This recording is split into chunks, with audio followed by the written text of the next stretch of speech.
Welcome to Lunch with Legacy Leaders, a weekly talk show with local and national thought leaders on issues impacting the Black community. Now introducing our host, Ms. Anne Marie Sorrell. Good afternoon and welcome to Lunch with Legacy Leaders. Thank you so much for joining us this afternoon. I am your host, Anne Marie Sorrell, President and CEO of the Mosaic Group. Before we get started, I would like to thank our sponsors, the Florida Lottery and Florida Power and Light, for making this broadcast possible. Today we have a very special guest who is no stranger to many in South Florida, as he's led many economic development initiatives for both Black-owned businesses, youth, and residents throughout our communities. Let us welcome Mr. Bill Diggs, President of Broward Health Foundation.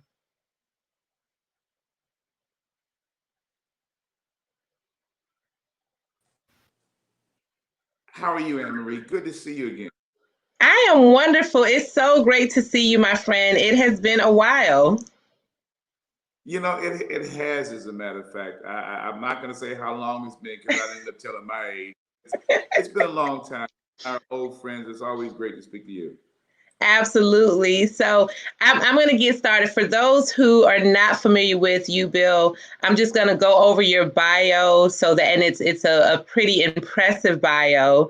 So I definitely want to run through it and make sure everyone knows exactly who you are. And then we're going to get right into our conversation today.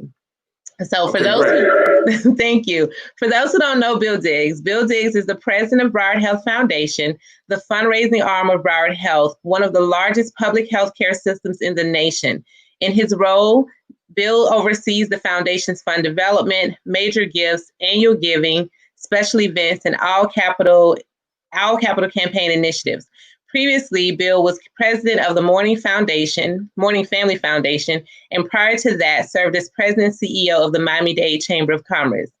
Bill has been involved in many successful ventures. Among them were Evolution Networks, a private venture telecom firm, and MCI Telecommunications. While at MCI Telecommunications, Bill was recognized for launching what was considered as the most successful competitive local service campaign in the company's history.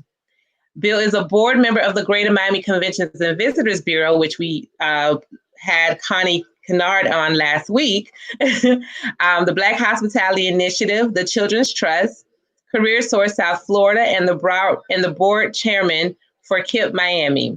He also serves on the national board of the Washington, D.C. based National Center for Family Philanthropy, the Alliance for Digital Equality, and is the board chairman for Clark Atlanta University Beta Psi 1923 Foundation, Inc., HBCUs. Bill's a past president and founding member of the 100 Black Men of South Florida. Bill also founded the Young Professionals Network of Miami. Its main goal is the mentoring, recruitment, and retention of young Black professionals in the South Florida area. Has done amazing things. Bill wrote a syndicated newspaper column that appeared weekly in the Miami Herald from 2008 to 2011. He regularly speaks at various high schools, business conferences, and youth conventions. The topics range from issues affecting African Americans in corporate America to topics such as the importance of mentoring and professional development, among many others. Bill was selected as the CEO of the Year in 2008 by the South Florida Business Journal. He is also listed as one of Miami's top leaders by Miami Today. Bill was also selected by the United States Small Business Administration as the Minority Small Business Champion of the Year in 2011 and was commencement speaker for the graduating class of 2013 at Miami-Dade College, the largest college in the U.S. Along with being an avid golfer, we got to get on the green when this is all over, and jazz enthusiast, Bill is a member of Omega Psi Phi fraternity. Bill is originally from Augusta, Georgia, and a proud graduate of Clark Atlanta University in Atlanta, Georgia, where he obtained his Bachelor of Science degree in political science. So welcome again, Bill Diggs. Hey, thank you so much. Thank you. Okay. So I think I missed that last part. I want to make sure we do your sound check, make sure your sound is good. Yeah, can you hear me now? Is that okay? Yes, perfect. Sorry about that. Great. That's okay. Okay. So we're going to get right into it. I know we in your bio, we talked a little bit about your role, but I want to dive more into Broward Health and the Broward Health Foundation, and what are the key differences for people who may not understand the difference between the actual healthcare system of Broward Health and then the foundation? Right. Well, the healthcare system is a group of hospitals, right? There are 4 major hospitals that are part of Broward Health. Our legal name is the North Broward Hospital District. And we control the public net hospitals that are north of Griffin Road in Broward County, which basically is 2/3 of the county's residents. The foundation is a wholly owned subsidiary, if you will. We're a nonprofit. We have our own board of directors, and as the president and CEO, I pretty much make the decisions for the organization. But my client, if you will, is Broward Health. My role is real simple. I am here to meet the unmet need of the hospitals. You know, they take care of patients. We try to make sure that the dollars that we raise go directly to helping all the initiatives around the hospitals and its associated programs, services, or people that are within the hospital. So we're a fundraising organization at the end of the day. But because it is a hospital, we do so in a very different way than most people would think, you know, because we're into creating opportunities for people that have large philanthropic needs to, you know, design programs to allow for their names to be on hospitals so that we can get legacy money and we can get money from trust funds and organizations that are able to really to help us to ebb the tide.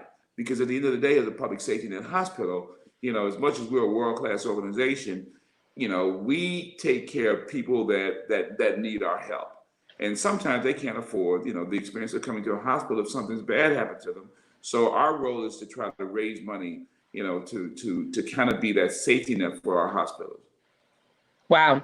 And that's a very important role, especially in these tough times where funds are, you know, being spent to address this global pandemic. So I'm sure you, and being the state of the economy, you have a very challenging role, I'm sure, at this time. Do you want to kind of talk about how the pandemic has impacted the foundation and what you guys are able to do? Yeah, you know, one of the biggest challenges, we are a nonprofit, is, you know, we ordinarily, traditionally, you know, foundations raise money through events and through, you know, having meetings and discussions with people of means. In today's environment, we've had to pivot, right? Which means we've got to find new and innovative ways to be responsive to our client being Broward Health. And so, you know, we are looking every day to work within this virtual environment and be different. But then again, there are a lot of different challenges because of this, you know, this pandemic. Well, one of the biggest challenges is the rising cost of healthcare, and also the personal protective equipment that all of our providers must wear. You know, the glasses and the mask and the gowns and the shoes and the whole nine. And, you know, some time ago, you know, those costs were not that expensive. Well, you know, you build a budget, you know, based on the paying community, and then all of a sudden the prices rise because, you know, the use has gone through the roof. So we created a relief fund for COVID, with the idea that we would work directly with our procurement department and our hospitals and go out and then, you know, request those pieces of equipment to make sure that we can, you know, be the best that we can be. Because the last thing we want to do is to be helping COVID patients and then have our own employees become more susceptible to it than they have been in the past. You know, so that's our big thrust now, is to just make sure. And by the way, George Hernandez, who runs our procurement department, is doing an amazing job. He's probably the best in the industry and in the country in regards to what he does.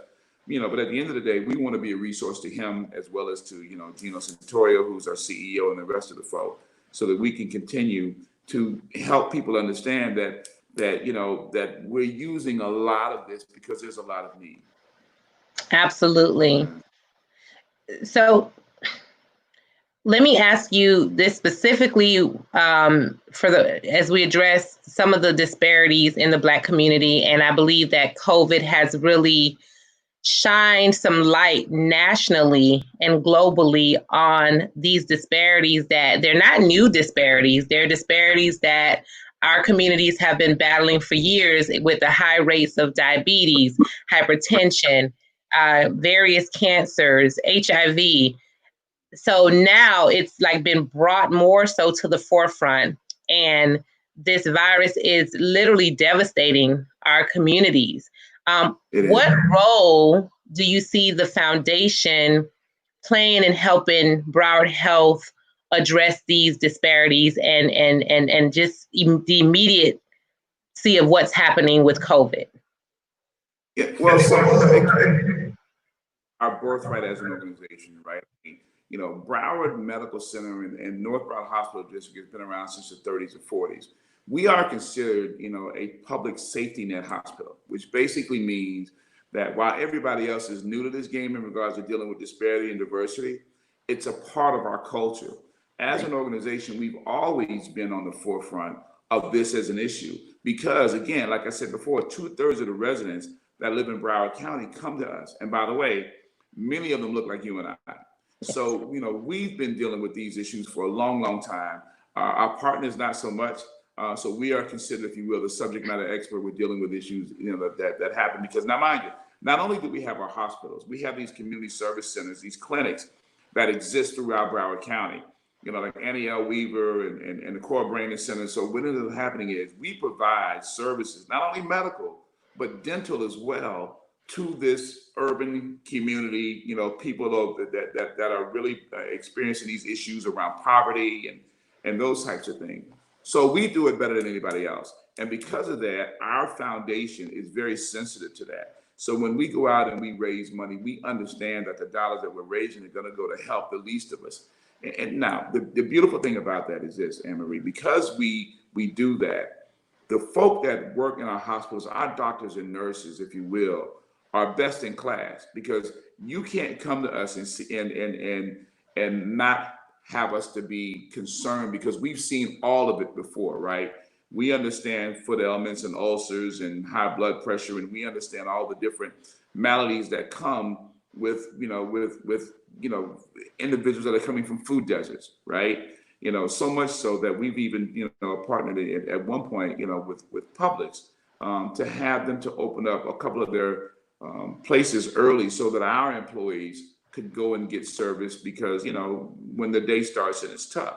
So we get it. We know probably better than anybody else how to deal with the issues that are affecting the Black community. And consequently, you know, our leadership is diverse as well. You know, the guy that hired me, his name is David Clark.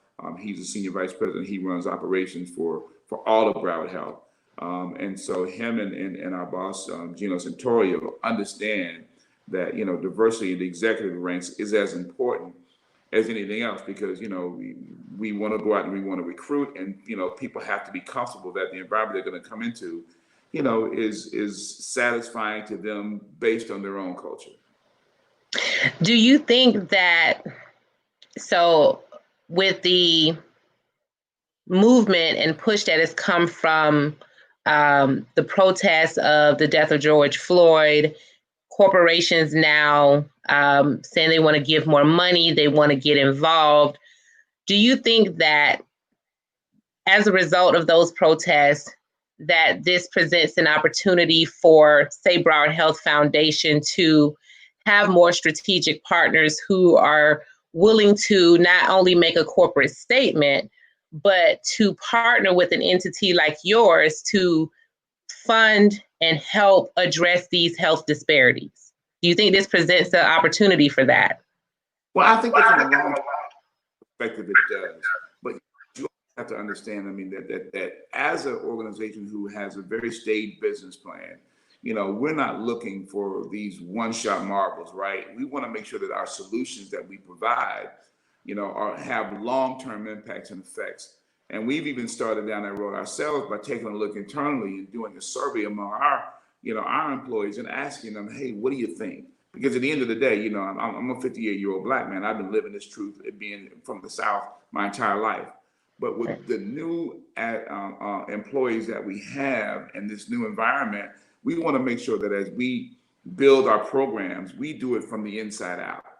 And we are hoping for that. But you also have to understand there's this other thing that's happening, and that is the economy has been reduced in a major way. So the amount of money that was out there before is not out there so much. And so my point is we are looking to build relationships that have structure and long-term effect, and not just say, oh, we care, and so here's $10. We want to make sure that we build programs that will be sustainable. And so, yes, we are looking for that. And me and my staff, we're talking about that right now and trying to develop something that will make sense, that will be lasting, within our organization. Okay. Well, that takes me to another question that I have for you. I see that Broward Health Foundation has several ways to get involved, including the Business Council and the Young Presidents Council. Can you talk a little bit more about these programs and other initiatives that members of the local South Florida community can get involved in, the business community can get involved in? Yeah, sure. One of the things that we have these the Young Presidents Council, and it's a way for you as a professional leader to engage with us and not have to, give us your firstborn from a money perspective, right? We always need volunteers. We need people that are interested in the next wave of how you give. We know one thing for sure, that everyone wants to contribute. You just need to know how. And so we're in the process of teaching people that, by your volunteering participation, that can lead the way to you giving philanthropic gifts, right? And so it's a way for us to communicate with that community. And we're also right now through a young lady who works in my office. Her name is Brene Kinsey, and she's a Florida A&M University intern that we've got working for me this summer, which I'm real pleased with. She's helping us with a next gen philanthropist type of initiative. So we need to go as young as we possibly can to make sure that we can build up our leadership group for those that give money. And the Business Council is another way for you to be noticed as a company that has a consistent giving record, with the Broward Health Foundation. Because again, we're not looking for anybody to give us a one-time gift. We're looking to build partnerships and relationships, because we realize that when you do that, you not only give us money, but you give us access to your Rolodex or your Outlook, contact database, but I guess is a different word for Rolodex, right? So, but we are build relationships, because we know that, especially when times like this come, right? We want for someone to call us and say, hey, have you thought about this? Versus them always waiting for us to pick up the phone, because that's when you build real partnership, when people have you at top of mind. I always try to tell our giving community, I just need 5 minutes a day in your mind, where you'll think about us for 5 minutes a day. And if you do that, then the majority of people that are successful can find a way to help. They just need to be given access to you so that they can do so. Absolutely. Absolutely. And where can someone learn more about getting involved in either the Business Council or the Young Presidents Council? Well, there's two places. There's BrowardHealth.org, right? Our parent and our organization, they have us as a part of their website, BrowardHealth.org, or you can go to BrowardHealthFoundation.org. Either of those websites has all the information. And we've got a lot of different ways that you can access us, because we, like everybody else, we've got people within my organization that manage our Facebook, LinkedIn, Twitter accounts. And so we try to be as socially active as we can, because, the new world recommends that we do that. And so we're up for that challenge. Absolutely. So you've served in so many different capacities. As I stated in your bio, President Miami-Dade Chamber of Commerce, President of the Morning Family Foundation, and now President of Broward Health Foundation. How is this different? Well, like everybody else, I said a long time ago, as a matter of fact, when I went to work for the Morning Family Foundation, when I left the Miami-Dade Chamber of Commerce, I said, from this point forward, I'm going to be mission driven, and I really do love the difference between what I have been doing in my past life and what I'm doing now with Broward Health Foundation. The difference is this: it's growing a new opportunity to take all the skill sets that I've had, which is economic development through Miami-Dade Chamber of Commerce, and then it's through youth development, with the Morning Family Foundation, and now being in a leadership role with a world-class medical organization. It's really those two things that have now come to build, the next level. I would say build dig 2.0, right? So it's a lot of what I have been doing, but it's an extension of that because my leadership team at the Brown Health Foundation is really, they are such classy people, and they put up with me and these dreams that I've got. But I've got smart people that can execute on that now. When I think about Wendy Erdman and Amy Miller and Aisha Felton and Melissa Lennon and the rest of my team, I realize that they are the best at what they do. And basically what I try to do is to stay out of their way, give them some direction, and then have them to go off and do the great job that they do. Because I always say that as a senior leader, you want to macro manage, right? You don't want to micromanage. Right. Micromanagement is a bad thing, especially if I've got to do it. And so, that's the thing about the Broward Health as an organization is that, my leaders, Centurio and David Clark and the rest of them really do let me do my thing, and then they support me. And of course they hold me to a budget, which is everything, because we got to make sure that we stay on task. But this is a world-class organization that in my mind it's kind of, everything that I've done in the past has helped me to be where I am today. And I'm really excited about that. Awesome. Being in philanthropy, there's a and I don't know how off, but there's a misconception that Black people are not philanthropic or we're not philanthropic enough. How do you speak to that perception that's out there? Well, there's one thing, H.T. Smith used to always say, that until a lion gets a historian, the hunt will always glorify the hunter, right? And basically what that says is until we tell our story, then what people have always said will assume to be true. Well, listen, I'm an old country boy from Augusta, Georgia. My family was a member of the same church, Mount Calvary Baptist Church, for 40 or 50 years. And I will tell you that today, my father, he tithes at his church every Sunday, and he hadn't been there since, February, so he's 87 years old. And I will tell you that my brother and his family do the same thing. Listen, the Black community gives more of its percentage of salary than almost any other race in the country. And no one can tell me different because I'm a product of that, right? I just came back from Augusta, Georgia, where, I gave out a scholarship to some kids that are graduating from the high school that I graduated from 40 years ago. As a member of the 100 Black men, we've put countless number of children through college, and none of us are wealthy. So that is absolutely untrue. And the United Way some years ago did a study, and they said that middle income America gives more of its salary in dollars than any other segment of its population. So I can tell you that that we as people of color know from whence cometh our help, and we give it back in droves, right? A lot more than I would say people think. But I, as a professional, have studied this topic. There's no doubt in my mind that I know that we have always been a giving community. And so, the role is, that they give the money, yes, to the church first, and then if they're working in corporate America, to United Way and other organizations. And so the same thing is happening right now, even within Broward Health, where we get care and concern, because we know that we've been duly affected and we have a responsibility to, and consequently we do. So that's nothing more than a myth. But again, griots in the community like myself and like you, our role is to tell the truth about what the story looks like.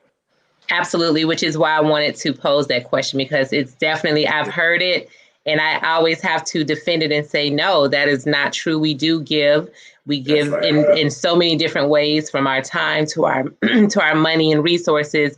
But we give to things that impact us directly and that pulls at our heartstrings, or that we've, our alumni associations or our fraternities and sororities are things that we're involved in. So thank you for definitely shedding some light on that myth. Yeah. And it's an important thing, because one of the things that we haven't done, I mean, you've got growing organizations like the Association of Black Foundation Executives and things like that are out there now beginning to strategically design information that does, take that myth and really destroy it. But at the end of the day, locally, we've got a bigger job to do as a community to make sure that it's just represented correctly.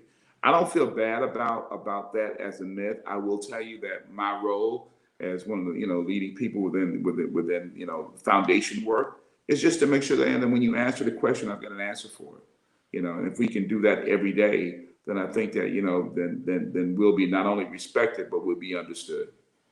Absolutely.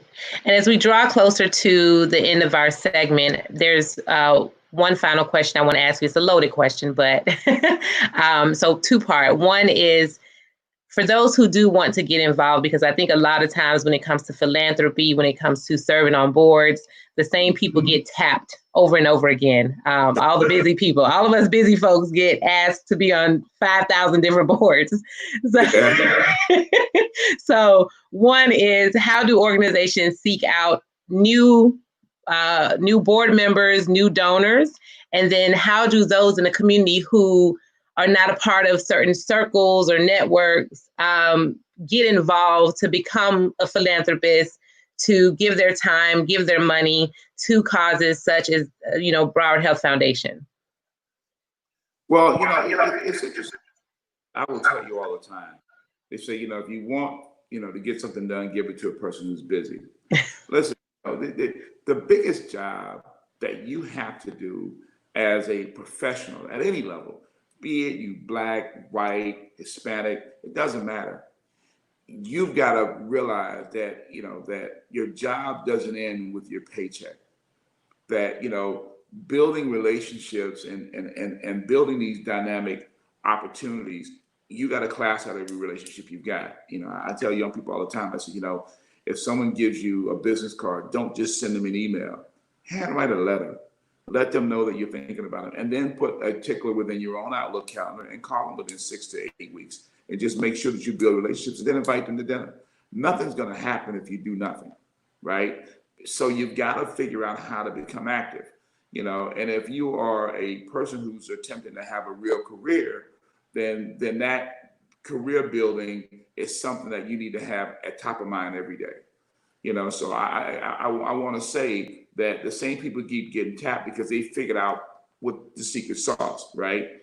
Some folk don't understand that networking is not just about you going and hanging out with your friends and going and have a drink. Every now and then you got to put yourself in a, semi-uncomfortable position by inviting someone new, not to your circle, but to you as an individual, because you have to build a relationship first before you invite people into your private circles. But you've got to figure out how to do that. And that ought to be something that you calendar. I think that from a long-term perspective, it is so important to build your net worth through your network. Absolutely. And you've always been a great person of influence for our community, Bill Diggs, and I definitely thank you for all the work you've done over the years. All the years I've known you, it's just been such a pleasure and honor to have worked alongside you in different situations. And so you're a person of inspiration as well. What golden nuggets can you share and leave with our audience as they maneuver through these unprecedented times? Well, I'll say this. Many of us are first generation college people, right? And if you remember what it took to get up every morning, and to get dressed and to go to class, you can't now sit back and say you've made it, because this is a new world we're living in. You've got to take that same drive and you have to reapply it to this new life. and you have to be ready for it, because I'm telling you right now, it's different. I'm actually, it's, I'm working harder now, at home more than I was in the office, because, you at the office, you kind of felt like, you were having a day, at your home office, you're having an hour, right? Which means you really got to fill that with 60 seconds worth of distance run, you know. And so the job now is to never, never quit. Winston Churchill said it, back when, Germany thought that they had him down in World War II, and he said, we're never going to quit. We're going to go into the last minute.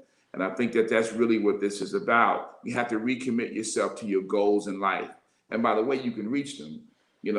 This pandemic is either going to be on all the time, or it's going to be a momentary. But whatever it is, it can't define you. You have to do that for yourself. You got to determine that you're going to make it. And then you got to plan your work, and you got to work your plan.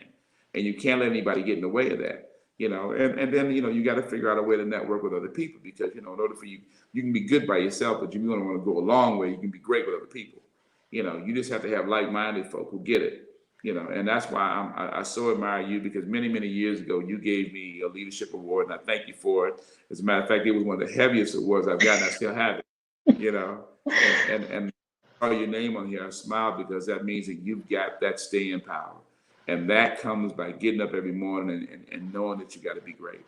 And people need to understand that is the key.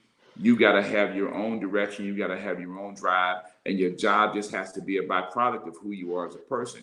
You can't let a job define you. You have to define it. Absolutely. Well, it was my honor to honor you then and to honor you now. And, Bill Diggs, we thank you for your leadership. We thank you for your vision, for all the work, and I mean all the work, because you put in the work that you've done over the years and that you continue to do. And, just know that Legacy, on behalf of Legacy and MIA Media Group, we're here to continue to support you. On behalf of myself personally and Mosaic Group, I'm always here to support you as well. So please continue to keep up the good work. We'll definitely want an update. And for those who want to get involved, please visit browardhealth.org, browardhealthfoundation.org. Reach out to Bill Diggs, see how you can actually join the Business Council, as well as, if you're a young professional, the Young President's Council. I hope I'm saying that right. You are, that's fine.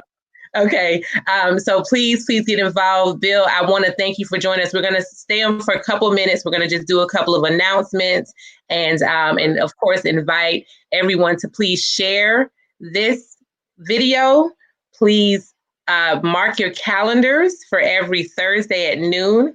If you have not picked up the current issue of Legacy, it is the political issue. You can review the political issue at miamediagroup.com to learn more about South Florida candidates for the upcoming election in August, which is August 18th, as well as our November election. So please pick that issue up so you can get to know the candidates for these very important positions. If you have not registered to vote or updated your registration, please do so by July 20th, which is next week. And upcoming on August 12th is the 40 Under 40 issue. I'm so excited. I can't wait to see who has been selected and who's going to be honored in this upcoming issue. So if you nominated someone or yourself, look out for that issue on August 12th. Did you nominate someone, Bill? You know what? I did not. It's funny you mentioned that. I need to call my good friend. Dexter and I, we build our businesses together, but I need to call my good friend Eric Knowles, who is, of course, my past chair of the Chamber of Commerce, and now he runs it, and say, hey, who are you guys thinking about? Because that's my team, those two, Absolutely.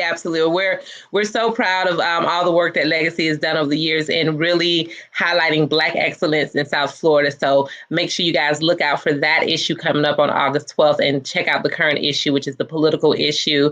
Next week, I'm super excited. We're going to be joined by Danielle I want to pronounce her name right, Danielle Gaithers, who is the first African-American student to be elected student body president in the history of MIT. She's been featured on CNN, CNBC, People Magazine. She is a Miami native, so she will be our special guest next week. That's Marva Wiley's daughter. I don't know if you know this or not. Marva Wiley was the first executive director of the Black Executive Forum. And she is, this young lady is sharp, but trust me, it's in her DNA. Marva Wiley is a superstar herself. So I'm so glad to see her daughter doing the things she's doing. She was built for this. This is awesome. Absolutely. Well, we can't wait to interview her next week. So everyone, please, let's thank Bill Diggs again. I thank everyone for tuning in this afternoon. Again, please share this video, save the date, mark your calendar for every Thursday at noon. You can tune in on MIA Media on YouTube, as well as Lunch with Legacy Leaders on Facebook. And we'll see you next week at noon.